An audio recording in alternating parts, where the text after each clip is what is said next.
Rohun, thank you so much for joining me today. I'm really excited about this one. Chris, thanks for having me.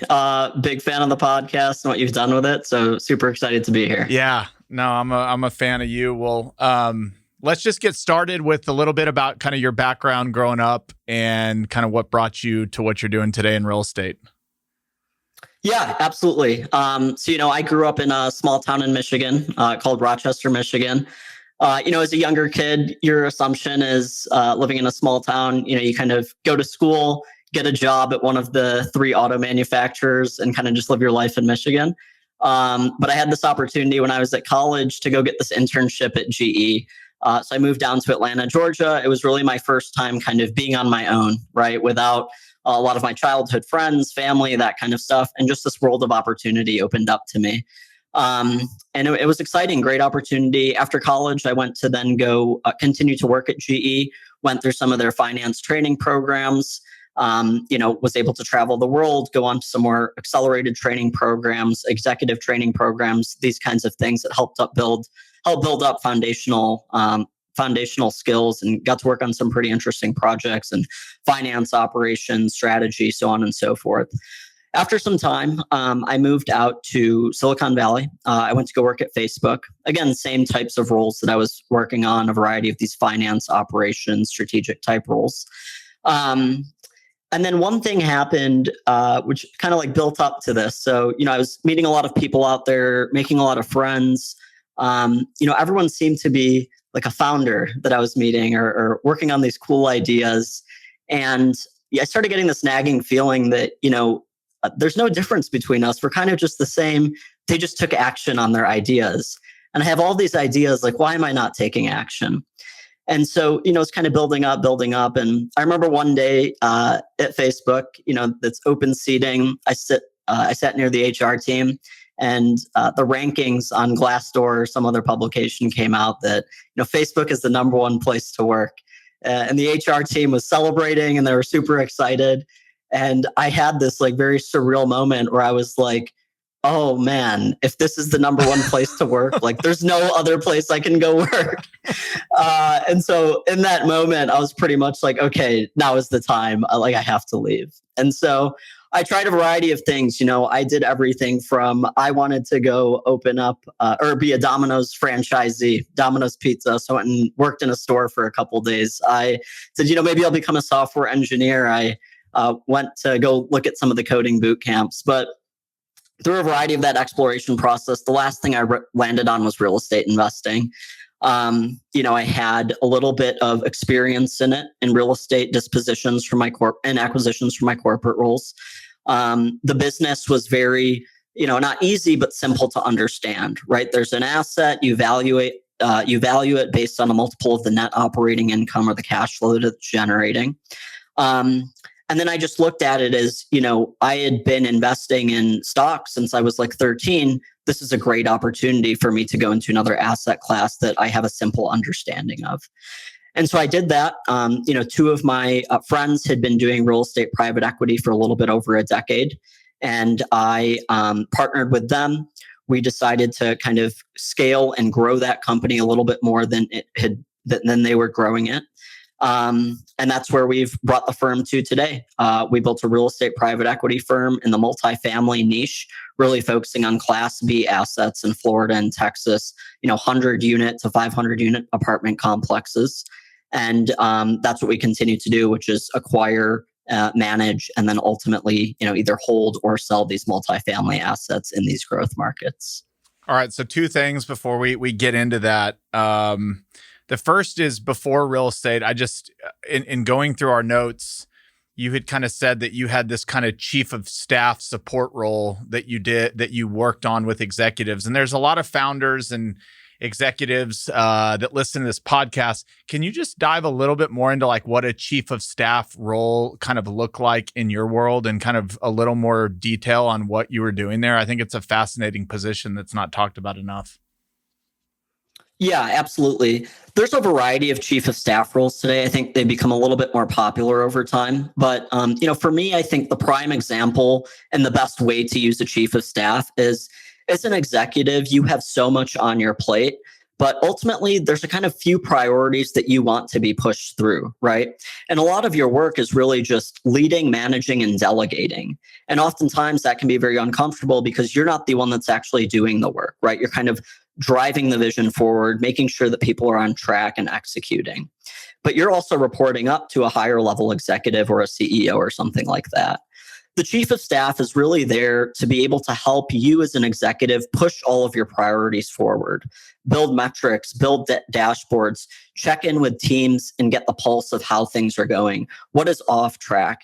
And as an executive, a lot of the information and narrative that gets filtered up to you has went through so many kind of checks and massaging of data and narrative that oftentimes you're only getting the good story. And the good chief of staff that is able to kind of suss out, where are risks in this project plan?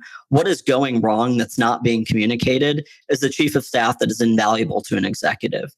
And so for me, it was really focused on one, pushing forward executives' priorities, where I was working with, either cross-functional executives that they had for cross-functional projects or some of their direct reports to make sure that we were staying on track with things, to make sure that we were measuring the right metrics and then actually hitting those metrics, and then ultimately making sure whatever projects or metrics we were trying to hit, we were staying on track with that.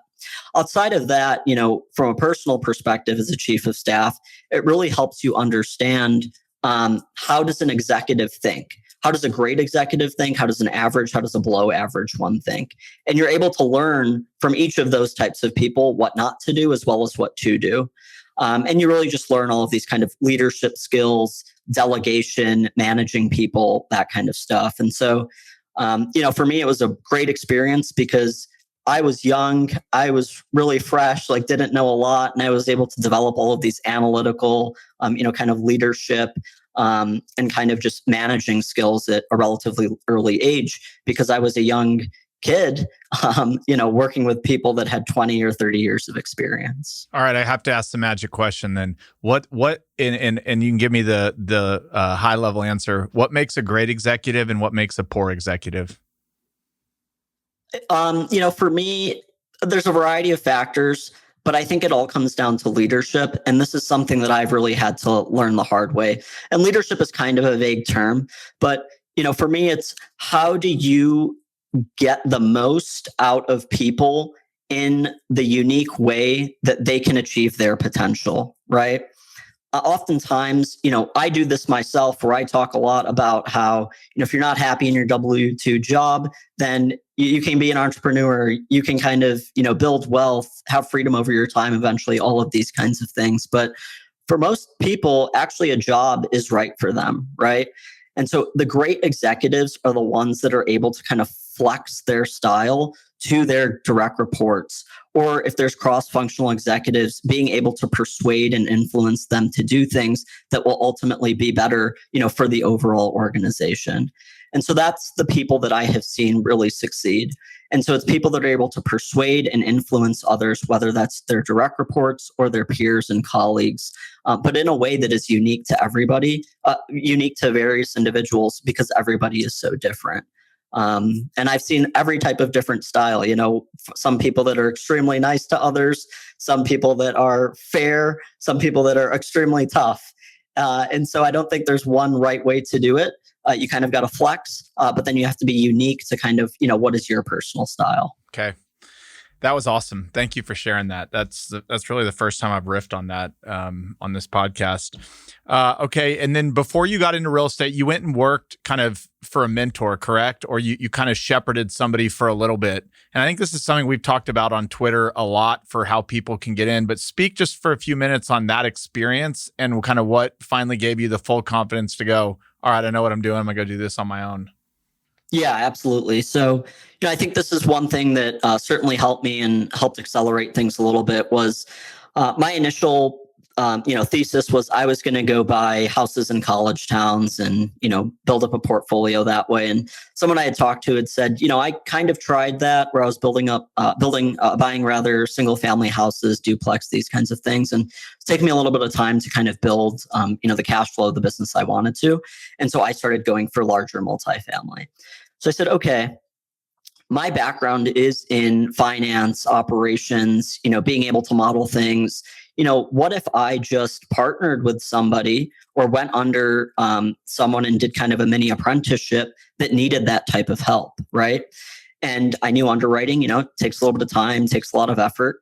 And so what I did was to say, okay, I know I have a strength in modeling. Let me just go figure out how to underwrite actual real estate deals. So in a course of, about 1 month, I think I underwrote almost 100 real estate deals where I was just going to broker websites, pulling down deals, calling the brokers, getting information, and just underwriting these deals. I mean, I was spending so much time doing it. And at the end of the 30 days, I, kind of felt like really good about it. I had all of these reps that I had got in, pretty much like practice. And I shared it with that person. I said, hey, here's what I can do. This is how I underwrite deals. This is what I did over the course of the 30 days. And they were like, oh, wow, like this is amazing. I've never seen someone kind of go do this quickly. A month ago, you were telling me you were going to go buy, houses in college towns, and I told you not to, and you went and did this. And so I was like, yeah, I'm relatively efficient at this, and obviously I can model. Why don't I just do it for you? I can probably take a lot of work off of your plate. And in addition to that, like I'd be happy to take on more type of work, right? Any project management stuff, managing due diligence on projects, that kind of stuff. And he said, okay, let's try it out. So, I went to go work under him. It was pretty much an apprenticeship where I really didn't ask for anything. I just said, I'll do this work for you because all I really want to do is learn. And so I did that. First, I started with underwriting deals, started doing good with that. Then I got more responsibility in terms of being able to talk to the brokers that he had developed relationships with. Got to start managing due diligence on projects, doing project management of the actual acquisitions, and kind of being a transaction coordinator. So a lot of that kind of work. After some time, like under a year, I felt, okay, I have a pretty like firm grasp on general concepts here, right? I know how to underwrite. I get the project management. It's like project management in any other area. It's just more specific now to this particular asset class. And, you just have to be super organized. You have to ask detailed questions. You have to kind of get into the details. And so I kind of realized, okay, my growth is stalling a little bit. If I keep going down this path in this apprenticeship, what will I gain? Versus if I'm to go do this myself, what will I gain? And at that point, I made the decision that, okay, I think I'm comfortable enough, or, have the at the right point where it's time for me to kind of go try this myself. All right. So you get through the apprenticeship, and then you basically launch JT Capital, which is what you're doing now. Can you talk about just kind of how it's structured and kind of the thesis going into it and how you maybe landed on that thesis? Yeah, absolutely. So me and two other partners, my partners Supin and Pooja, we both run JT Capital. We have each kind of, roles and responsibilities that we focus on, where one person will focus on underwriting and acquisitions, one person will focus primarily on asset management, and then one person focuses primarily on investor relations and internal operations. At the time, the thesis was effectively, broadly, in the Sun Belt, population growth, job growth, temperate climates, business and landlord friendly environments, so on and so forth. And so I kind of knew like, this is where I want to focus. Then within that, looking at both Texas and Florida as a subset of that strategy. But then also that is where I had started developing relationships as I was doing the apprenticeship. And so it kind of worked out in that way. And then, Texas and Florida have been two of the big beneficiaries, I would say, within the Sun Belt of this. Certainly there's others like Arizona and a couple others, but Texas and Florida, as you know, have been, really great growth markets.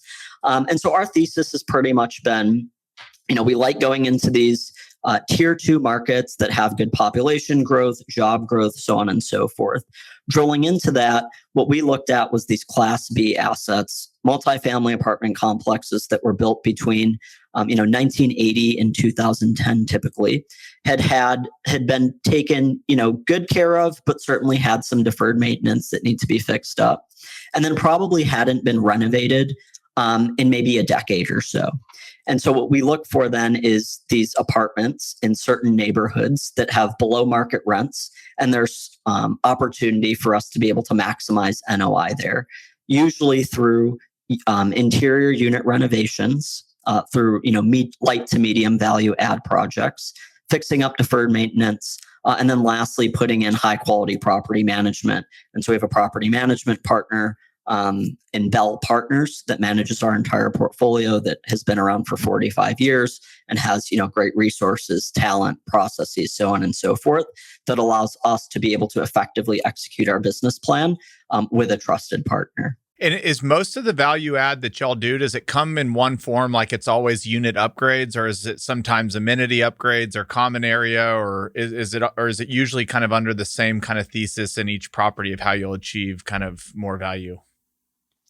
Yeah, the 80-20 of it is that, typically it's always going to be a playbook of the unit renovations, upgrading amenities, upgrading the clubhouse, right? That's kind of where we found the most value, as others have as well. That additional 20% is where we're able to kind of find additional types of value. For example, in one building we looked at, there was these like storage units that were built into the building. And we looked at it and we said, these are an additional 20 units that could be built here. All we need to do is convert these things. Certainly, it's going to take a little bit more CapEx, a little bit more work, but this is value that can be driven, over and above what our typical playbook would be. So usually when we're looking at these deals, we start with our playbook of, okay, how can we increase NOI on this property? Typically it's on that, unit renovations, clubhouse amenities, but then we're also looking for, okay, what are other ways to be able to generate incremental value here? What are like some of the things that landlords that have deferred maintenance, maybe, I don't want to call them sloppy landlords, but maybe lazy landlords on a cost-cutting perspective? Where do you usually see bloated costs showing up on these kind of properties that have, owners have owned them forever and maybe their basis is low? Is there some low-hanging fruit in the cost structure that you usually can identify? Sometimes, it's a variety of things. On a couple recent deals, I've seen, the payroll be a little bit too high. For example, an owner had owned an asset for 17 years. They were relatively hands-off. They wanted to keep the staff really happy. They didn't want resident turnover. So, for example, on this deal, they just wanted to keep the staff happy. The payroll was pretty high. The average resident had lived at the property for 3 years. There was 30% of the complex had lived there for 12 years. 12 years. And so, it's some of these kinds of things where it's not like they were managing it wrong. They were managing it based on what their strategy was. But as we looked at it with a different hat on, we said, okay, this is ways that we can maximize value. Other things you'll see is kind of just, I would say like a little bit of, sloppy work. Like maybe they weren't cleaning out the gutters as they should be. Maybe the railings weren't being painted and things were rusting. Instead of replacing the siding in certain areas, maybe they just painted over it. The dumpsters didn't have dumpster enclosures and it looked bad. And so, you can kind of tour the properties and you start to notice these things where, corners were being cut, or they didn't have the CapEx to spend, or they didn't feel that there was good return on that CapEx spend. And so we look for that little stuff that we know over time, as you start adding those things up, it goes to drive the value of the property. Right. Is there a minimum size you won't go below? And if so, why? Yeah, typically we're looking at minimum 100 units. It all comes down to kind of economies of scale and what we can get. So, just from a property management perspective, the lower you go in terms of unit size, the higher percentage management fee that you're going to be charging from the property manager's perspective, because they need to hit an absolute dollar value amount, right? And so my expense ratio on the smaller assets is just inherently going to be higher because of that, versus, the larger unit sizes I can get, I'll have a lower expense ratio. Right. Okay, so you're buying a deal and you are, and I'm going to get into this in a little bit. I think it's fascinating how large of a company you run with 3 partners. But when you're doing unit renovations and maybe on some of these deals, you're rebranding them, how do you do that? Do you work with your property manager? Do you guys have like a standard set of these are the renovations we make at every property? You already know your products and you just kind of get going. Like, how do you think about all the upgrades when you're that outsourced? Yeah. So the way that we do it is, when we're initially kind of looking at a property, touring, underwriting, we're looking at what's happening in that market, right? In certain instances, maybe I don't need to put in stainless steel appliances, but I can put in black/stainless steel and I'll get a little bit better cost savings on that, right? Or maybe, in certain assets, I can do the vinyl plank flooring on the first floor, but I can't do it on the second floor because there's noise issues. So I have to put carpet on the second floor. Or maybe it was built concrete and I can do vinyl plank flooring on both. So we're looking primarily at things like granite countertop, appliance packages, furnishings, lighting, all of that kind of stuff. But then we're tailoring it based on what is going on in that market, submarket, and neighborhood. Yep. But generally speaking, it's pretty close, just because we're playing in most of the major metros in Texas and Florida, or I should say in Florida and then really in Austin, Texas. And so when we look at that stuff, we kind of come up with our business plan to say, okay, here's what we're going to be doing in terms of interior unit renovations. Here's how many units we're renovating, and so on and so forth. We align on that business plan with the property manager ahead of time. Now, in certain instances, we have some kind of what I would call like strategic vendor relationships in place for things like flooring, granite countertops, etc., that allow us to get a pretty good cost basis. In other instances, like lighting packages, maybe appliances, those kinds of things, we are going through our property manager to source that. The benefit of having someone like Bell Partners is that they manage like 50,000 units across the US or something. And so because of that, they have strategic relationships in place, not only with, contractors and stuff like that, but also with, Lowe's Pro, where once you hit a minimum threshold of spend, you're able to get X% discount on products. And that typically helps. And so it's a variety of things. The way that we are able to kind of manage it effectively in a relatively lean way is our asset manager, Pooja. She's built, these just amazing dashboards, trackers, so on and so forth. So when we get into an asset, we already know what the unit renovation plan is, generally speaking, right? We've identified the actual units. We've identified the timetable that we're going to be renovating these on. And we kind of have a, first starting with a month-by-month tracker, week by week, so on and so forth.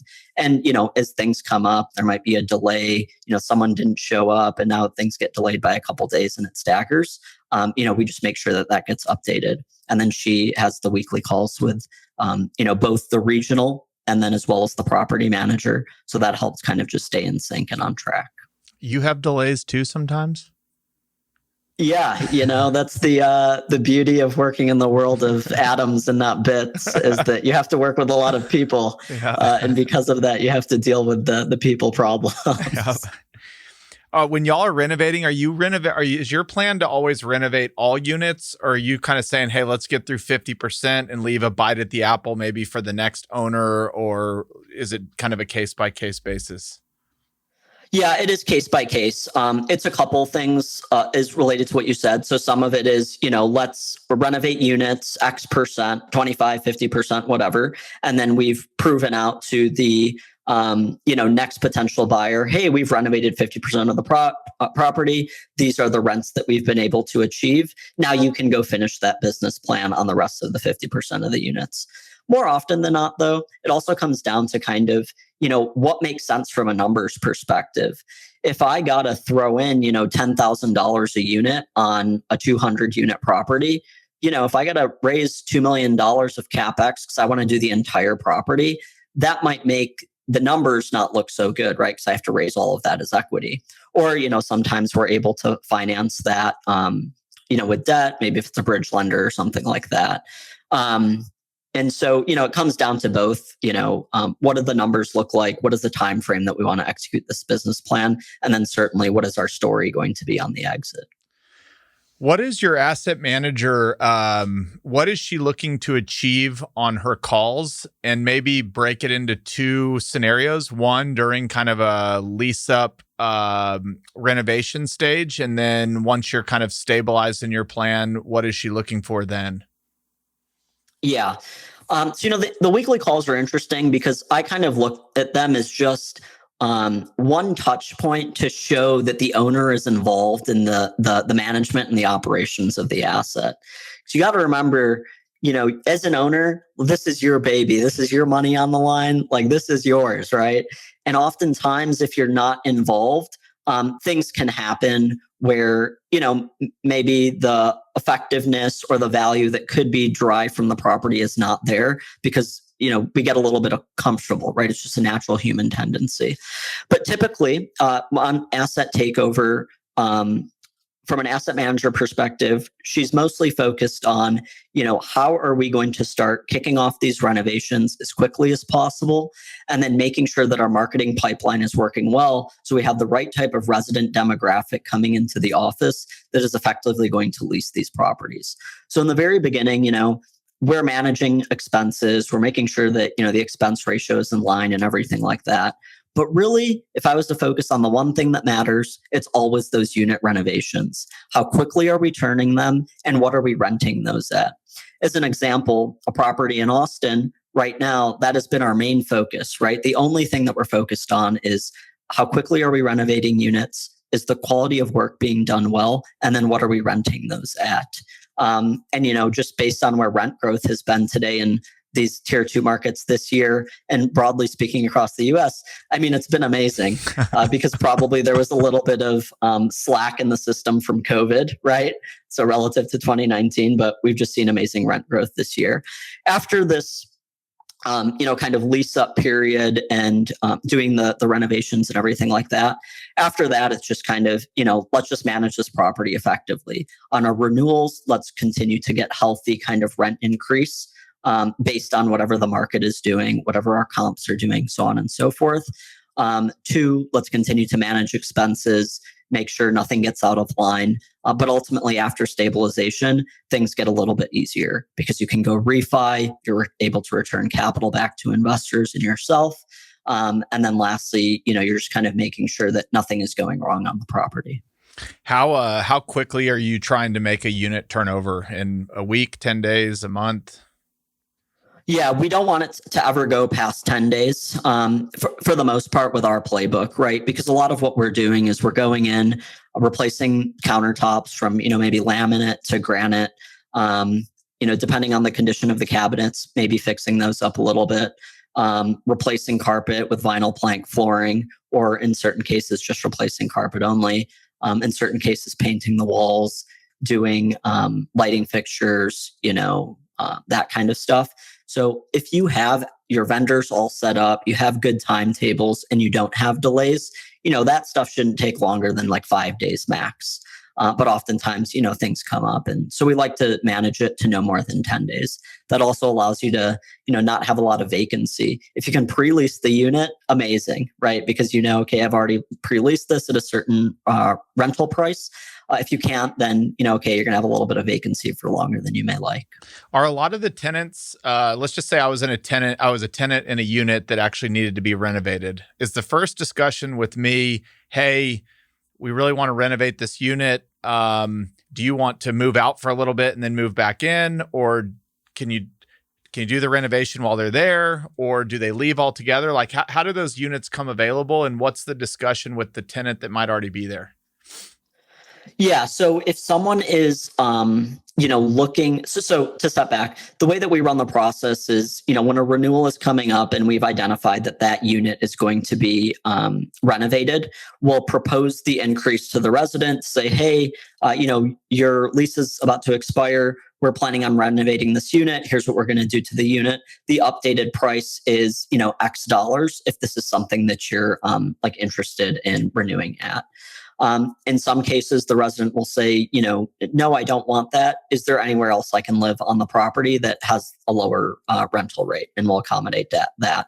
In other cases, they say, I don't want that. And also I'm going to move. So, that happens. But in this last case where they say, great, I'll pay this price and you can renovate the unit, it happens in usually one of two ways. sometimes the resident will just move them into a vacant unit within that time frame. But then we really need to be on the ball within hitting those renovations within 5 days. They go to a vacant unit for a few days, and then we can get them back in. And the vacant unit, when you got a 300 unit property and you're running it at like 5% vacancy, you still got 15 units that are vacant at any given time, right? So you have that kind of slack, and it's one of also the reasons I like the bigger complexes. And then some residents, for example, a property we have right now, they've seen renovations are happening, and some have said, and we don't have a lot of occupancy a vacancy at this property. We have like 1% vacancy. And so the residents have said, come to the property manager and said, you can renovate my unit. You can charge me the updated price, but I don't want to leave my unit. And in that case, we've said, okay, but we can't do the flooring because that's tough. We really need you to go into another unit. And they said, I'll forego the flooring and you can just charge me the same price. And so that's, the best case scenario that happens. It doesn't always happen. But usually that's kind of how we structure it, is we do the renovations for people who want to renew at the updated price. Got it. Yeah. Is this, are you talking about kind of the deal I think you bought middle of last year in Austin?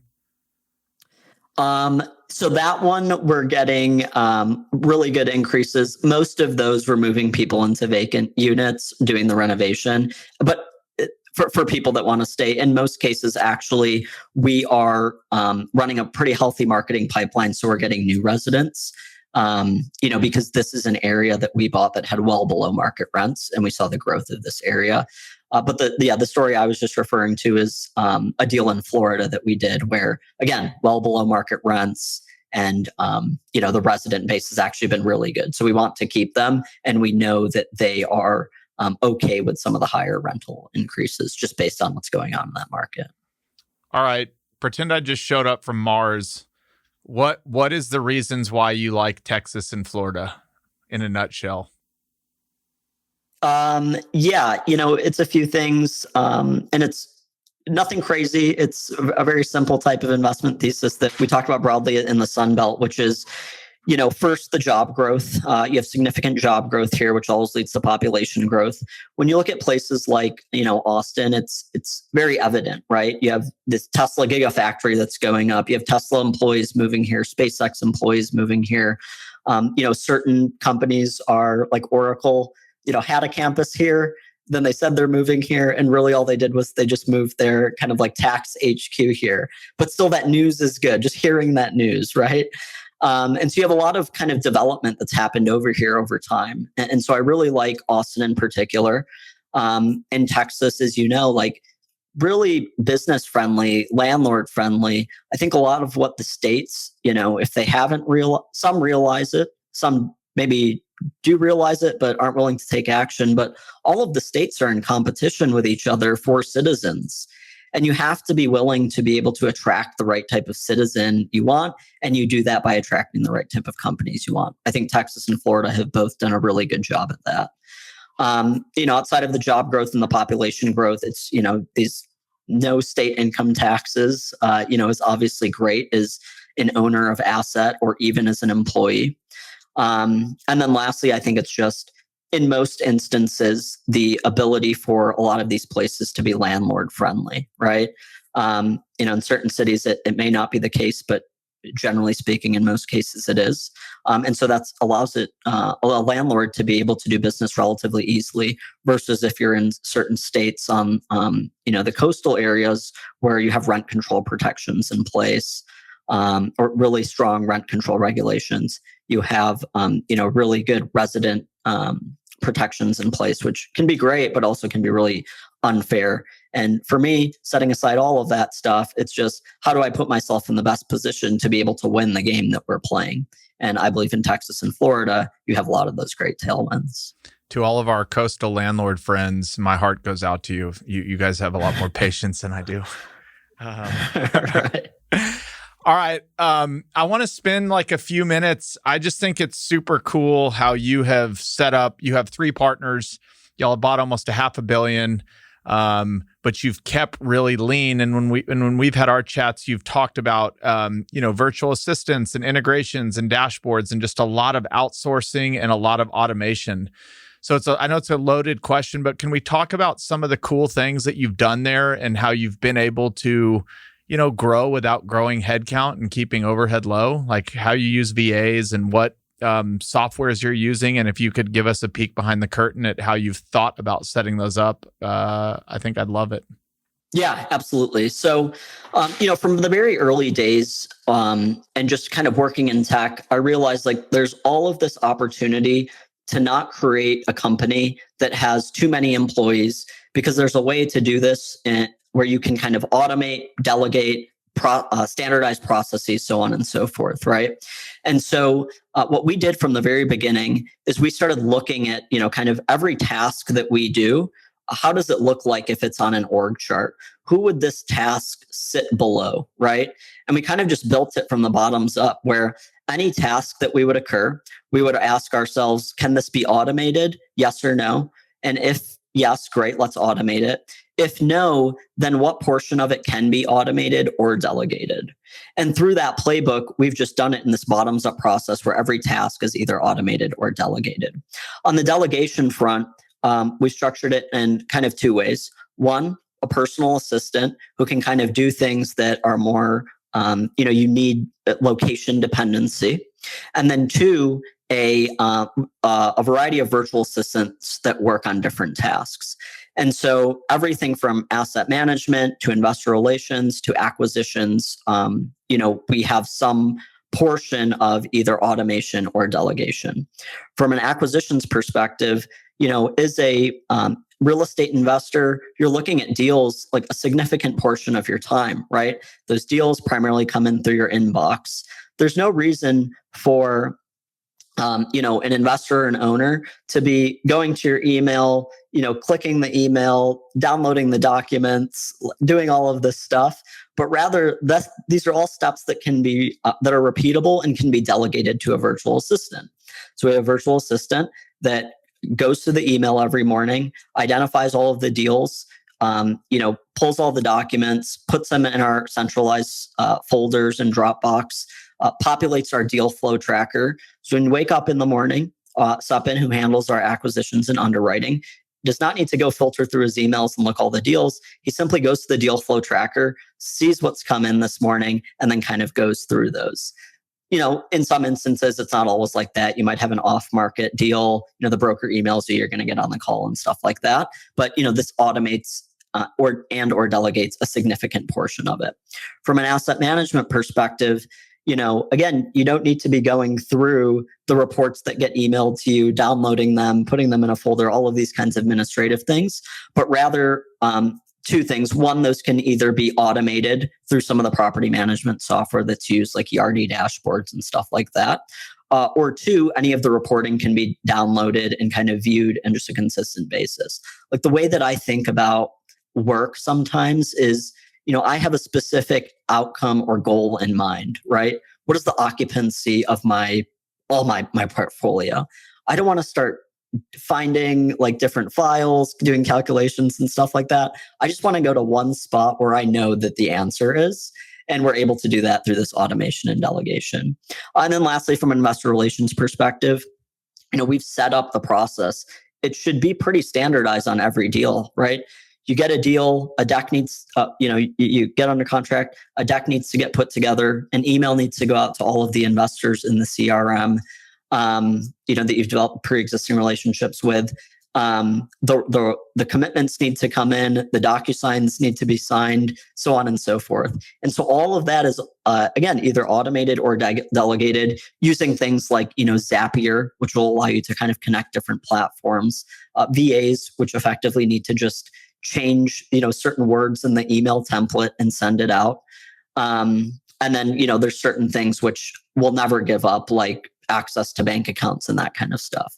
But that's a little bit about how we do it. And so I know this is a really big topic for people professionally or personally of like, how do I stop doing the work that I don't like doing? And so my framework is effectively, do I like doing this? Yes or no? Can this be automated? Yes or no? And can this be delegated? And in most instances, it can be delegated. you just have to train someone a little bit once. It takes a little bit of upfront investment, but man, that stuff really pays off. How are you finding your VAs? Do you use a service online, or how do you find them? Yeah. So for the VAs, I simply have just went to Upwork. We would have kind of like these filters that we create, like, this person has earned whatever the max earnings on Upwork is, like $10,000 or $100,000 or something, located in the Philippines, has only 5-star reviews, and, maybe a couple others, but you're just filtering for kind of like the best and the most experienced people.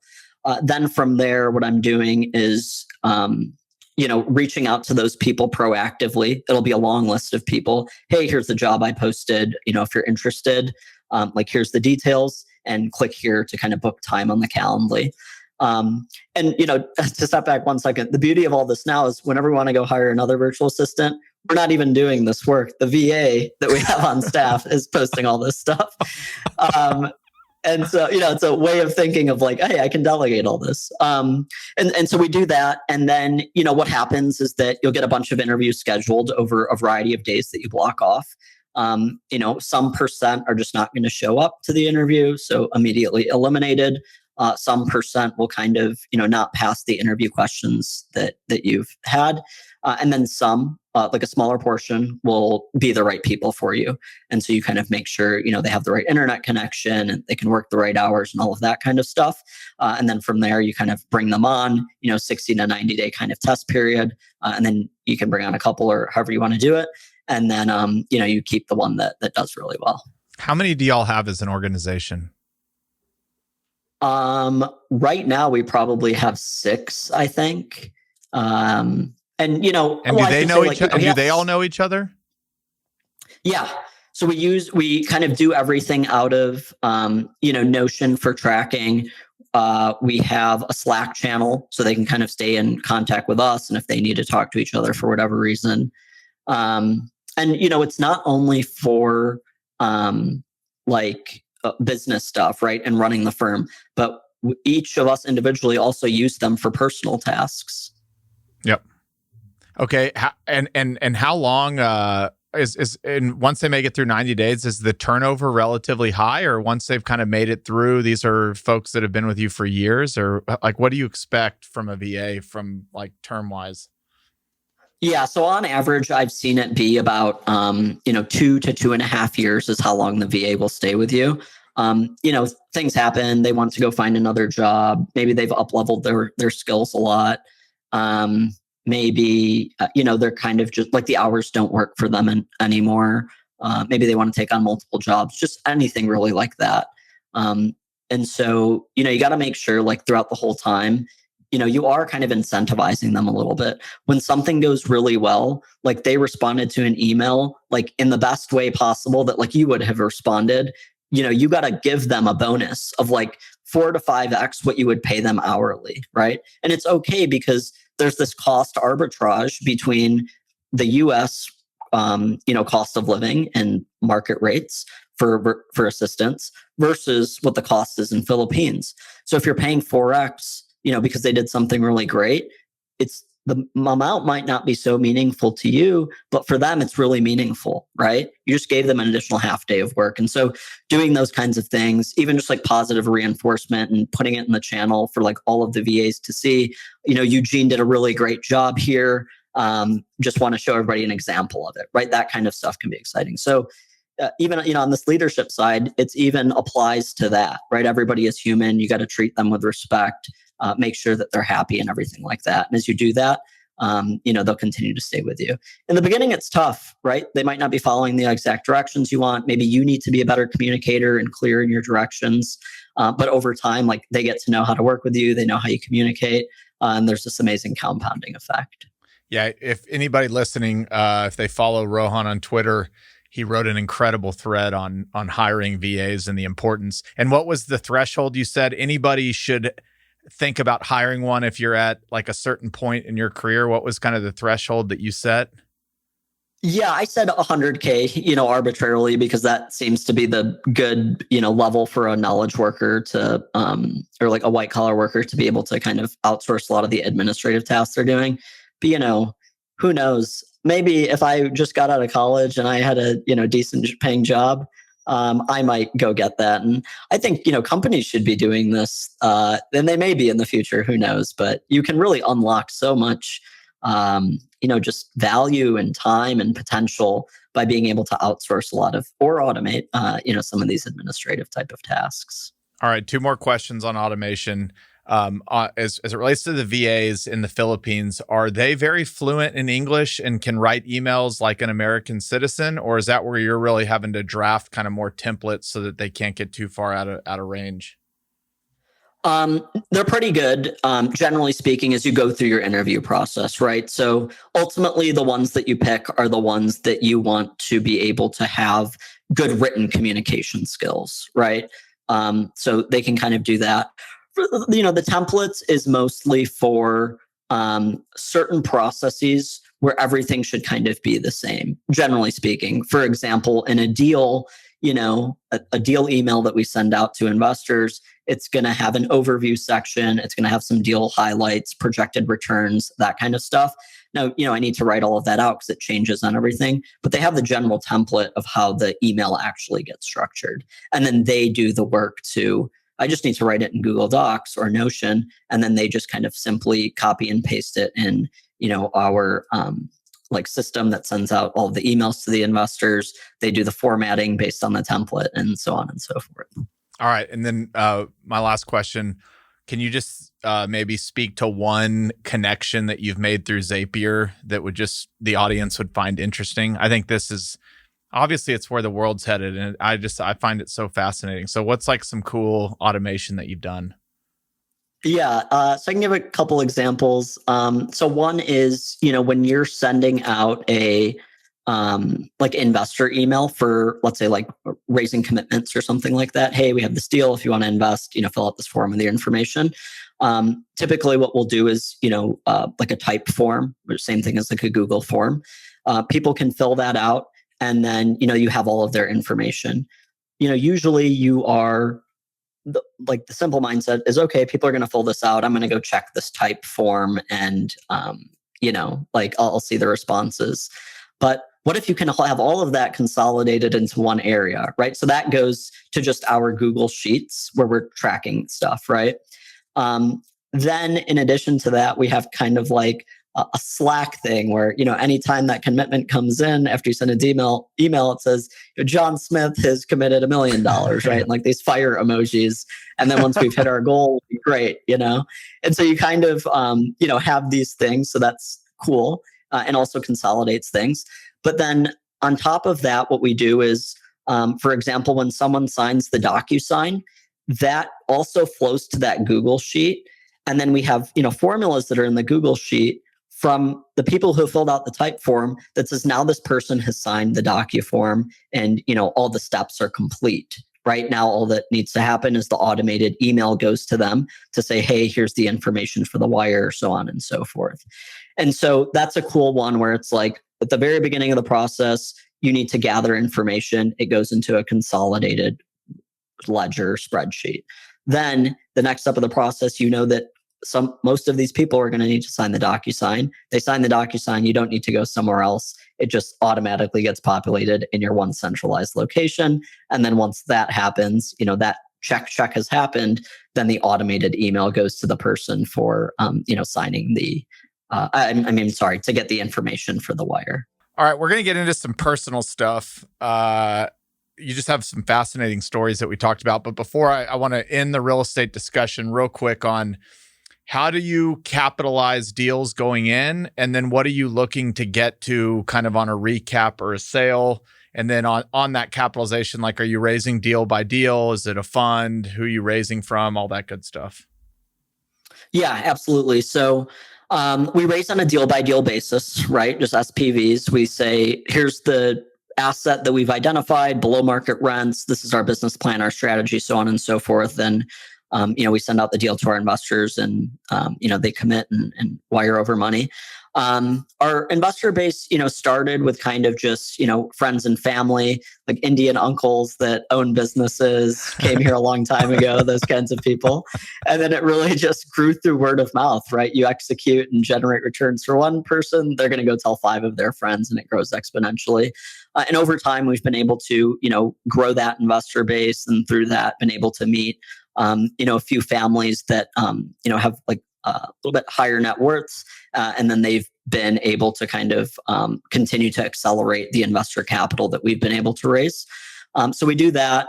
In certain instances, we do, just kind of like smaller multifamily assets where we'll just partner with one family, which is in our investor base, and kind of, capitalize and purchase and run the deal that way.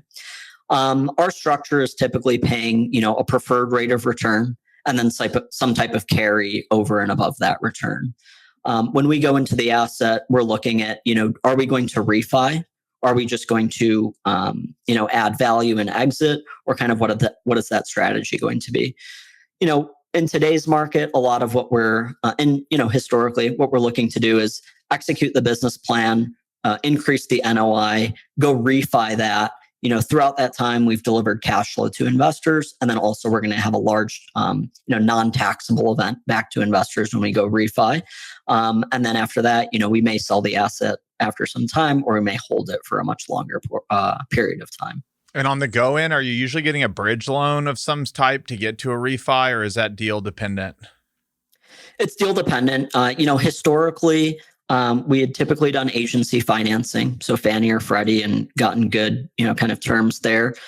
In today's market, we're seeing a little bit better terms for, our type of business plan from bridge lenders, where Fannie and Freddie have been a little bit more conservative on LTV interest rate, and bridge lenders seem to be stepping up to kind of fill this market need for, the value add type projects. But that may change over time as, certain dynamic shift on agency financing.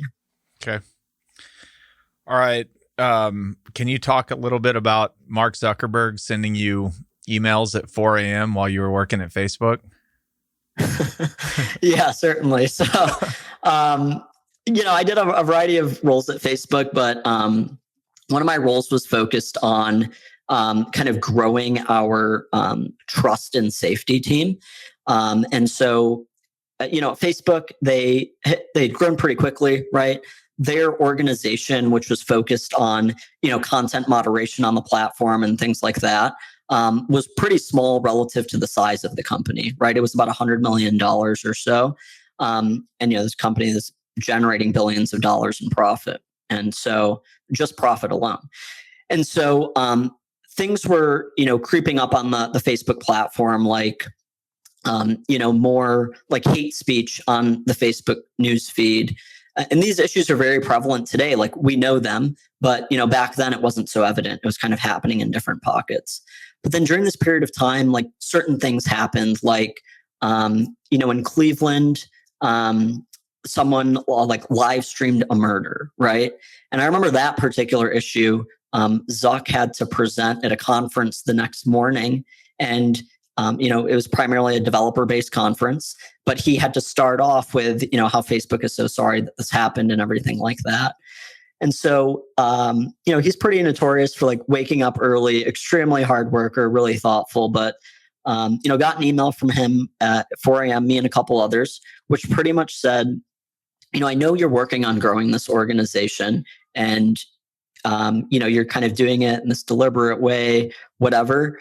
And I know the future is automation, right? Automation will be able to detect some of this stuff, take it down proactively, whatever.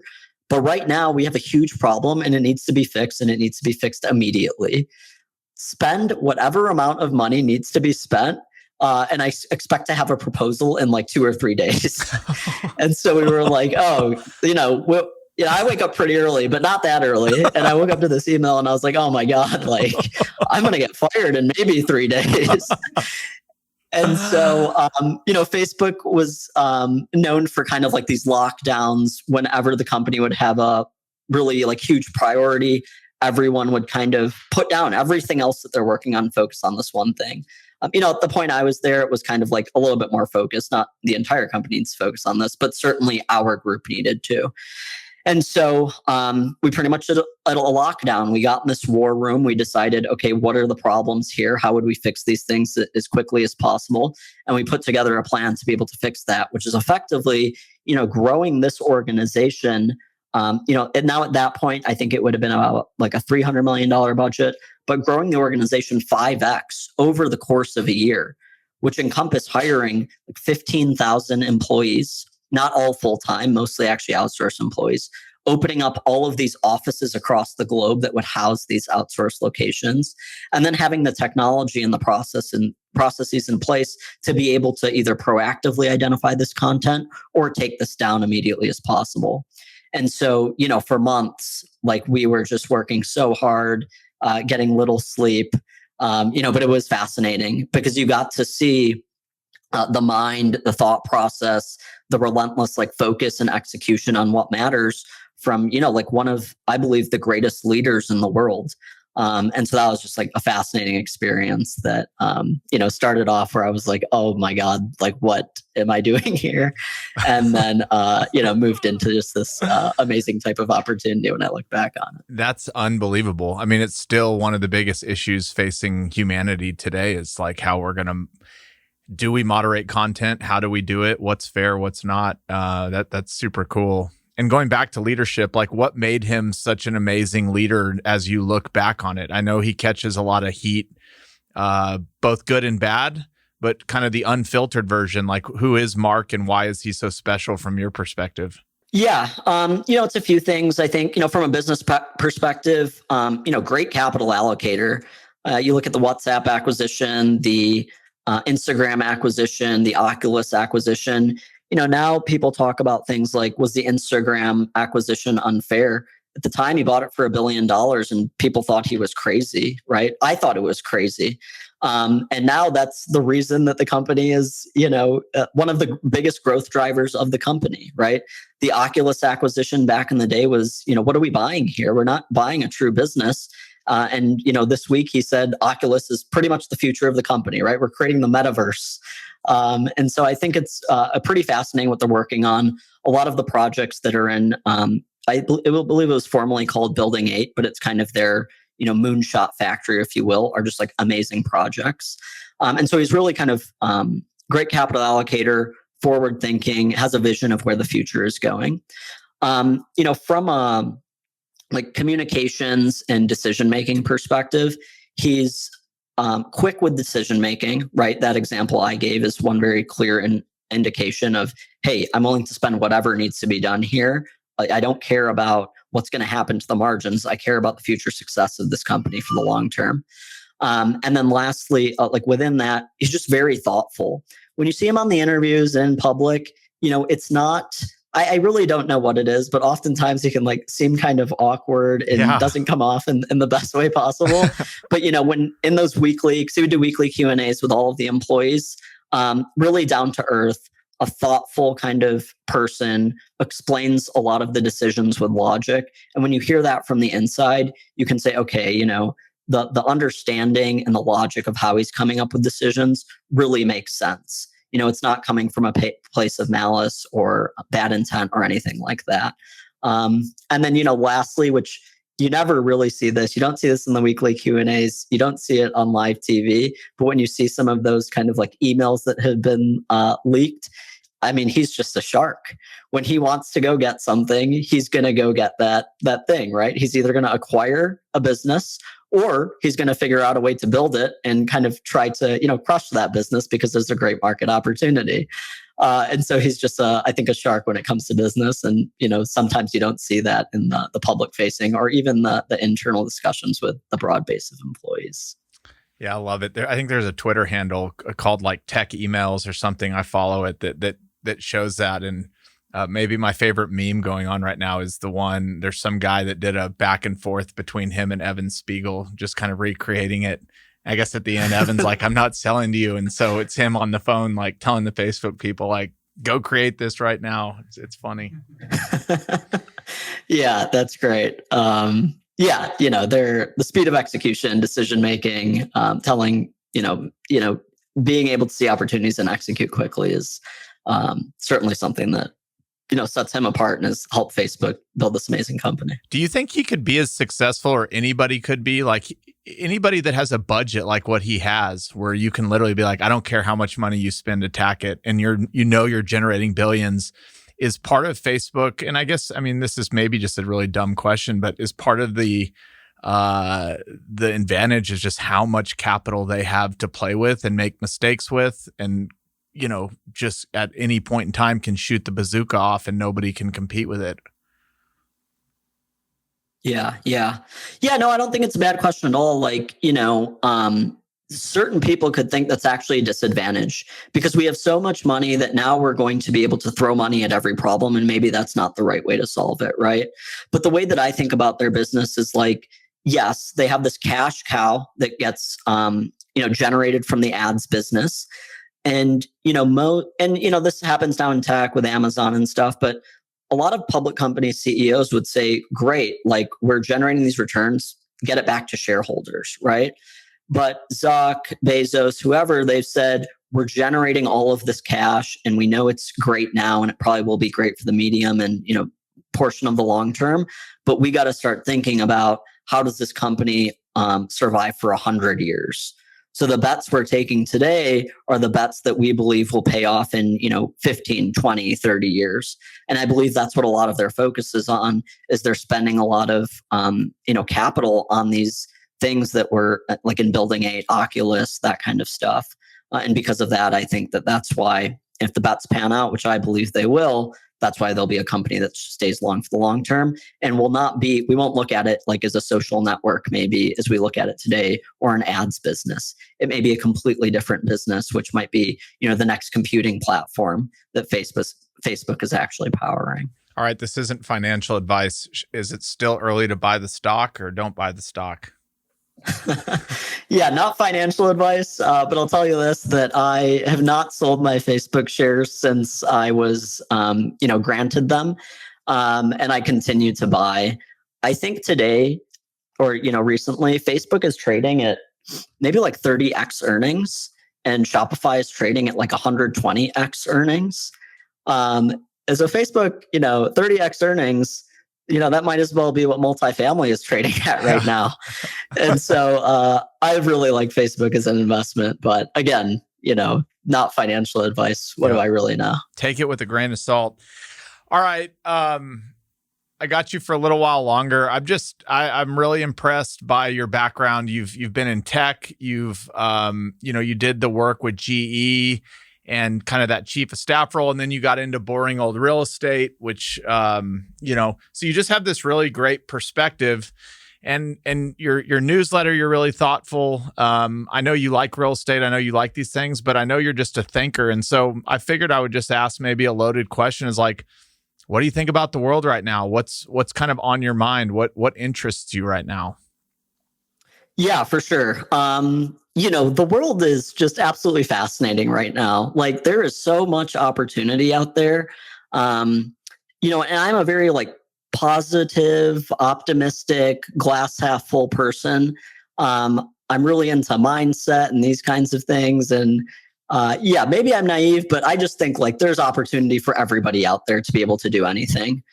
When I look at kind of, the business that we've built today, it's been good. We've been able to acquire these, develop relationships, acquire good assets, generate good returns for investors and everything like that. Our thesis and then our temperament and our how we operate is we're very conservative. We're always thinking about what is risk on certain things, right? Or wherever there is risk, what are the ways that we can mitigate that risk as much as possible? If I'm buying an asset and I got to take a variable rate on that interest rate, can I get it? What's the interest rate cap that I can put on that? How long is it going to take me to execute my business plan? All of those kinds of things. And so because of that, and because we haven't wanted to stray from our investment thesis and our conservative underwriting, because once you do a bad deal, it really hurts. We've just dialed back on the number of deals that we're doing because the market is so hot, right? Facebook is trading at 30x earnings. Multifamily real estate in Austin is pretty much trading at 30x earnings, right? In Florida, it's trading at maybe 25x earnings. And so, because of that, we've kind of dialed back the deals that we're doing, and we don't do as many. We still have good underwriting processes, still get a bunch of deal flow, but on most of them we're saying no to, and we're saying no relatively quickly. And so because of that, most of my time now has been spent certainly like kind of making sure our current assets are performing, but also now I just spend a lot of time reading, right, about whatever is interesting me at the time. It might be real estate, it might be biographies of people, it might be crypto, biotech, whatever. And I've taken up hobbies like golf. And so, right now I'm just at a point where, we as a company, we're looking at what are various other asset classes that are maybe out there. And we're spending more of a portion of our time than we would previously on, what are other assets that we potentially could be investing in, right? I'm looking a lot at the kind of democratization of finance and fintech products that have popped up. I'm looking a lot at kind of like the real estate tech space. In fact, me and the team are kind of doing research right now on what has happened in real estate tech and real estate startups over the past handful of years, and putting a market map together, seeing what's out there, seeing where competition is, seeing what succeeded, what has failed, and why. And so, as I look at the world today, asset prices across effectively every asset class are higher than they've ever been. And so there's probably some inherent amount of risk in the system where you need to be a little bit more cautious than maybe you have been before. But also we're living in a time of, the lowest interest rates ever, and it's been declining over time. So maybe capital that you get is a little bit cheaper to source. And then also you just have this influx of equity capital, right? So many people from not only large institutions, but now the individual investor is saying, hey, I can have access to these private alternative investments. Great. And so that's going to continue to happen. And so a lot of my time now is just spent thinking kind of, okay, multifamily, this niche is really good. We can continue to acquire assets. Maybe we won't acquire at the pace that we have been, but still we can find good assets. But then also, how should I be spending the rest of my time, right? If we're only doing a few deals a year now, maybe 1 to 2 deals even, how should I be spending the rest of my time? And I spend a lot more time, I would say, this year and probably the majority of the rest of the year, just reading, thinking, looking at other opportunities that are out there across a variety of broad industries. Is there anything on the market map in the kind of real estate tech world that has been kind of risen to the top that you're seeing opportunity in, or you're still just kind of figuring it out? Yeah, we're in the, super early phases. I would say, when you look at kind of like the largest or most transformative companies that have been built, it's the people that are attacking the biggest problems, right? Which should be kind of no surprise. But, Paul Graham has this post that I read recently about, I believe it's called schlep blindness. And it is about, we face problems in our lives every day, and we kind of just don't really think about them as problems, like that's just the way it is, right? And so, for example, Open Door looked at a problem like, why does it take 30 to 60 days to sell a house? That's insane. It should take 3 days, right? And so they just attacked that problem. And most people won't even think about that. Even like some of the smartest people don't think, hey, that should be a lot better. And now we're going to go execute on that idea, right? I think the property management software space has certainly been interesting. There's effectively, you could argue, some monopolies that have been built in that space. And then lastly, one that has really, really interested me more recently has been just kind of the mortgage space. Similar to, how it took 30 to 60 days to get a house. Why can't I just get my mortgage day of? There's a lot of people out there that the underwriting should be fairly quickly. I should be able to provide that loan immediately. And so, these are just, a few of the things I'm thinking about, but certainly it's super early and we're doing a lot of research.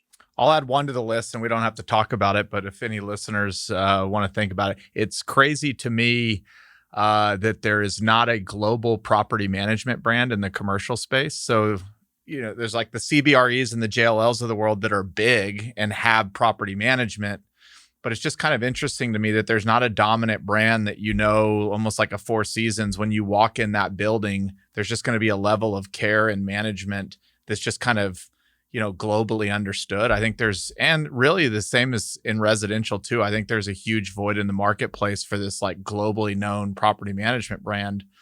The naysayers would say, well, property management's competitive. Not every owner can use the same brand. Because people want to have different managers if they're managing differently. But I think that could be figured out. It's just crazy to me that in something that I think's becoming so important, which is the management of these properties, property management's always kind of been, shoot under the rug. There's a huge opportunity there. So I'm just throwing my little 2 cents in.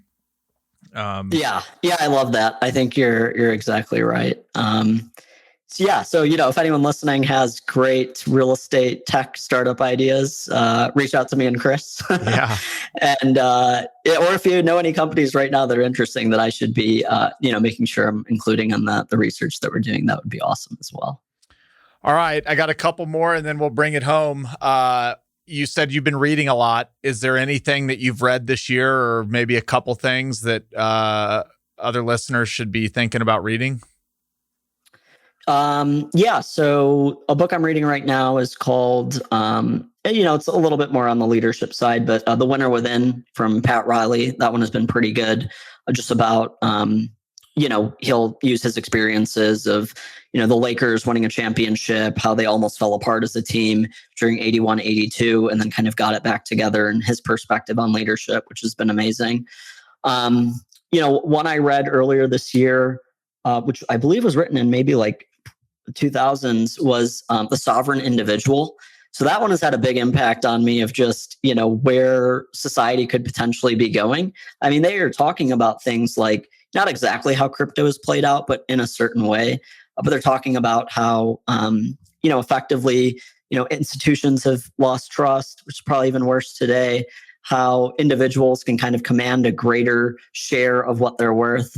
How countries and sovereign nations are really here to serve the individual, and the tax that they are putting on people really should be commensurate with the services that they are providing. And you've seen kind of like the little shifts in this occur, right? Like the nomad lifestyle and people that are running e-commerce businesses, maybe living in Bali and taking advantage of this cost arbitrage, or some of these nations announcing that they're Bitcoin first, or things like that. And so, that has been really really interesting book that like I feel like I'm thinking a lot about. These are a couple that stand out this year. My favorite book of all time is Poor Charlie's Almanac, which is just a collection of talks by Charlie Munger. And that one really changed my life because it is just rational, common sense, and I think for me at least a really good way to approach life. It's so good, and sometimes it's painful to hear the truth, but it is so good. I love that book. All right, what's one thing that you believe in that most people around you do not believe in? I think one is this perspective of you want to value your time more than you value your money. And, we all kind of inherently believe that, right? Oh, yes, our time is more valuable than our money, but the actions that we take oftentimes don't reflect that. Like this whole VA thing that I'm on is like one of the prime examples of that, of like, if my time is really valuable and I want to set an aspirational, dollar per hour rate that I believe I should be generating, then anything below that rate I should not be working on. So any task I'm doing, does that actually measure up to that dollar per hour rate? I really, we're only on this earth for so long. So I want to be surrounded by amazing people. I want to talk to great people that I admire, that I respect. It doesn't need to only be people that have been successful in business, right? It's just people that are positive, optimistic, like talking about life and happiness and those kinds of things. And so for me, that's been one there that I've seen, myself personally I would say I value my time over money, but I really didn't in the actions that I was pursuing. And now I try to, balance more of that. And a lot of that even relates to, just being able to spend time with family, my parents, my brother, my wife, our daughter, things like that. I love it, man. All right. Thank you so much for today. If somebody wants to get in touch with you or find you, how would they do that? Thank you as well. Twitter's probably the best way. Twitter.com/Rohun Jauhar. Might be tough to spell. So it's ROHUNJAUHAR. And I love hearing from people. And, all of my new friends I think I'm making have all been on Twitter, which has been amazing. That'll be in the show notes. Yeah, man. Thank you again. I have a ton of respect for you and what you're doing. And this was a real treat to sit down with you today. Thank you. I appreciate that. And likewise, what you're doing in the industrial space, in Dallas, Fort Worth, I think is amazing, and broadly across Texas. And I've really loved your podcast, admire what you're building with this media company. And I'm happy to be able to call you a friend. And I think it's pretty cool what you're doing, and excited to continue to, develop our friendship.